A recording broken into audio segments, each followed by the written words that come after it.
Greetings again, book lovers. It's time for another edition of Shelf Life Book Reviews Online, where I present to you a book that I've read and reviewed and very highly recommend. Today's book is interesting. It's called The Eye Hunter by Sebastian Fitzek. It is published by Head of Zeus. It retails for $19.99 in the US, $26.99 in Canada, and it is 339 pages long. This is book 2 of the Eye Collector trilogy series.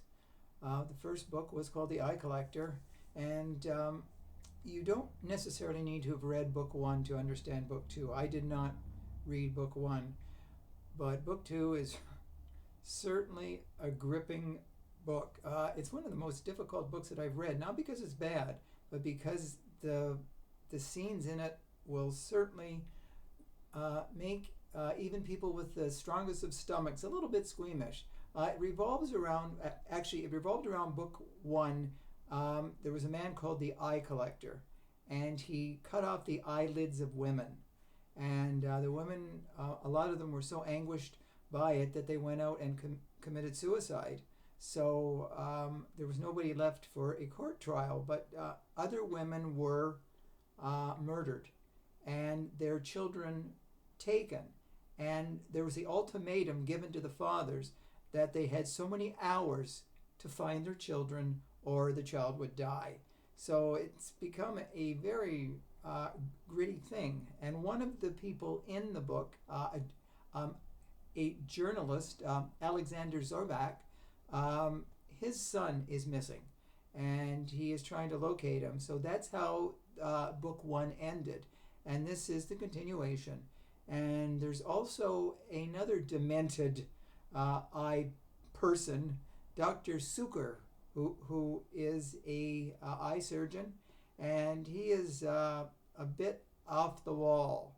And there's a lady in it. Her name is Alina Grigoriev, and she is a physiotherapist and a sort of psychic medium, and she gets vibes off of by touching people. Now, she's blind. There was an accident that happened, so she lost her vision. She wasn't born blind, but she lost it later.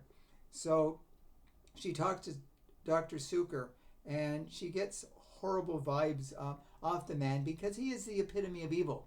And as we find out, he has abducted women, and he has done horrible things with them. And what he wants to do is give Alina vision, but he has another woman, Nicola, chained to a room where he eventually takes Alina, and he's going to take out Nicola's eyes and give them to Alina so she can have vision. So it's really grim and dark.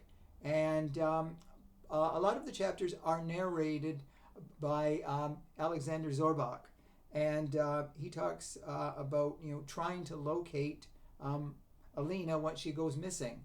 And there's also others out there who are killing women. And it's just, I really, I shouldn't say this as a reviewer, but there are times that the book became so overpowering about this poor girl, Alina, who is chained to a table, that you just wanted to reach into the book and help her, because it's this poor girl. She's trying to escape, and even if she does, she can't see.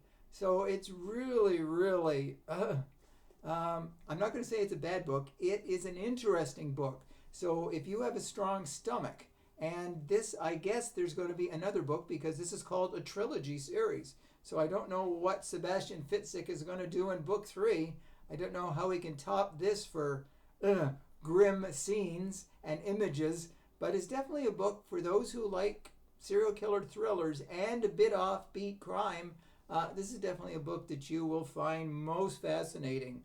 Hopefully you have a strong stomach. So if you do purchase the book, please let me know if you do agree with my review. So I thank you for watching. If you haven't subscribed to my channel yet, please do so. I've got a lot more books to review, trust me. So until next time, stay safe, stay sane, stay in touch, and I will see you at the bookstore. Bye for now.